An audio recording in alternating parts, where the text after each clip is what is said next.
Bienvenue à Un jour un psaume, l'émission qui réveille ta foi, non, qui te réveille pas, il est 19h, mais qui te donne envie d'aller plus loin avec Dieu. C'est un psaume chaque jour, ou une partie psaume. Aujourd'hui, on va prendre la deuxième partie du psaume 75 et on va se régaler ensemble, car Dieu a préparé quelque chose de bon pour nous. Bonjour les amis, à tous ceux qui nous regardent, qui nous encouragent, qui commentent, encore plus de bisous et de bénédictions à vous.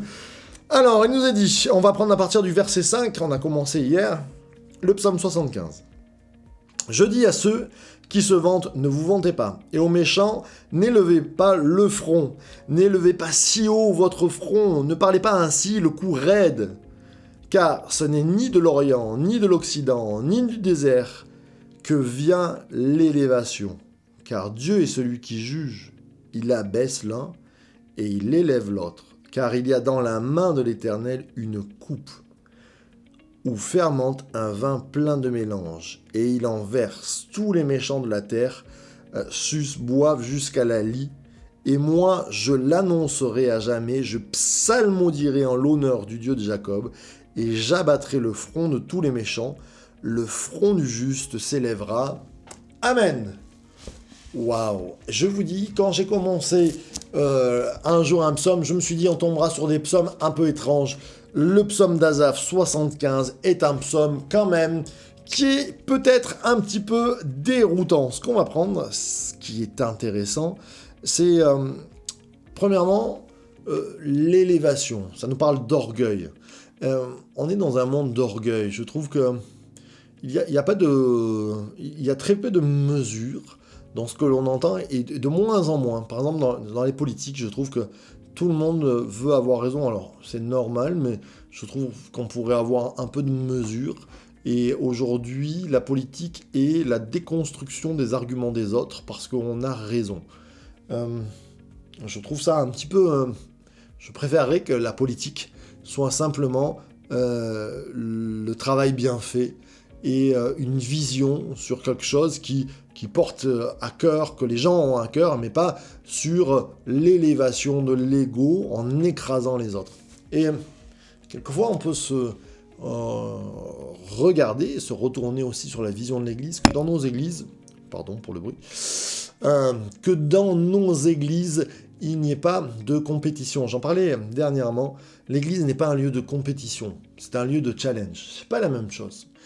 En famille, on peut faire des challenges, on peut se dire, allez, si on entreprenait quelque chose, si on bâtissait quelque chose, si on faisait quelque chose ensemble et on s'encourage les uns les autres. L'Église est une famille. Ce n'est pas un mélange d'équipes de compétitrices. Alors vous allez me dire, oui, mais Paul nous dit, je cours droit vers le but, mais pas en écrasant les autres et en faisant mieux que notre frère pour le dépasser. Je crois que quand notre frère va pas bien et qu'il a un genou à terre, on est là pour, non pas lui mettre un deuxième genou à terre, mais pour l'encourager. Quelquefois, j'ai connu des églises où il y avait une compétition entre les frères et les sœurs. Et le psaume nous rappelle, c'est pas à nous de nous élever, que les autres louent tes victoires, pas toi-même. C'est important de pouvoir le voir, et parce que sinon ça nous amènera dans un désert. Et Dieu est celui qui juge. Et il nous a dit, c'est très intéressant, il a dans la main de l'Éternel une coupe où fermente un vin plein de mélange. Alors là, je me suis dit, est-ce que ça nous parlerait de la scène, c'est-à-dire du vin que Jésus a amené? Bien oui, peut-être. Parce que c'est un mélange, on va le voir, qui bénit ceux qui s'attendent à Dieu, mais qui est vinaigre pour ceux qui est une folie pour ceux qui ne s'attendent pas à Dieu, mais qui le boivent quand même. Vous savez, la crucifixion, la résurrection, Paul va dire, elle est pour les uns salut, et elle est pour les autres scandale. Et la foi en Christ, c'est un peu ça. À celui qui s'attend à Dieu, c'est un salut, c'est une résurrection, c'est une victoire. Mais à celui qui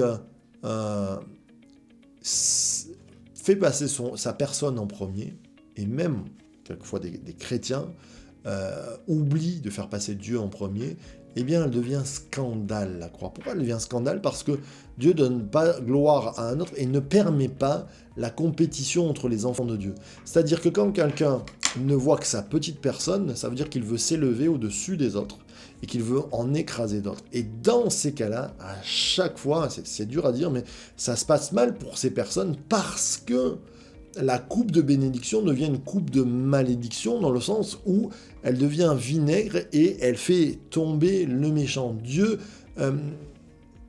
veut que son Église s'aime, se pardonne, s'encourage, soit généreuse. Et quelquefois, j'ai remarqué, on a bien des travers, les hommes, les femmes, et quelquefois je rencontre des gens qui peuvent être soumis aux autorités, mais écraser les plus faibles.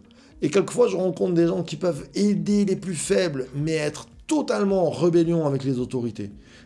C'est dur d'avoir un équilibre selon ce qu'on a vécu, selon nos éducations. Mais notre éducation, notre culture, nos gènes ne doivent pas primer dans le royaume des cieux. Parce que je suis devenu une nouvelle créature, toutes choses anciennes sont passées, ma génétique, elle est changée. Cette nouvelle naissance, elle doit faire grandir en moi l'homme nouveau pour que l'homme ancien dépérisse et que j'ai la victoire et que je sois capable d'aimer comme Jésus a aimé. Alors bien sûr qu'il y a des étapes, mais on doit aller de progrès en progrès, que tes progrès soient évidents pour tous. Alors dans ce psaume 75, je dis Seigneur, merci pour Asaph, qui nous rappelle de ne pas être orgueilleux, mais de mettre notre gloire en celui qui est glorieux, celui qui a vaincu, Jésus. J'aimerais qu'on puisse prier pour nos cœurs, afin que dans nos églises, dans nos familles, dans notre travail, nous puissions être des sources de bénédiction, et non pas des sources vinaigrées. Notre Père, merci encore pour ta bonté. Merci pour ce psaume qui vient nous parler bien de l'orgueil. Nous sommes tous orgueilleux. Et dès l'instant où nous commençons à dire que nous sommes humbles, nous le sommes encore plus. Seigneur, pardonne-nous. Donne-nous de porter du bon fruit. Nous voulons regarder à nos frères qui sont avec nous, nos sœurs, comme étant au-dessus de nous. Seigneur, donne-nous d'être encourageants, donne-nous de ne pas écraser, donne-nous de bénir encore autour de nous et que ta transformation en nous puisse porter du fruit. Amen, amen et amen. On se retrouve demain, c'est mercredi. Alors je ne sais plus trop, je crois qu'il y a, si je ne m'abuse, un Jesus Coffee Letty avec Ambre, avec une équipe, il y a Sharky's Touch, ça c'est sûr. Et puis on se retrouve demain soir avec Un jour un psaume, source de vie de Church to Be. À bientôt, bye bye.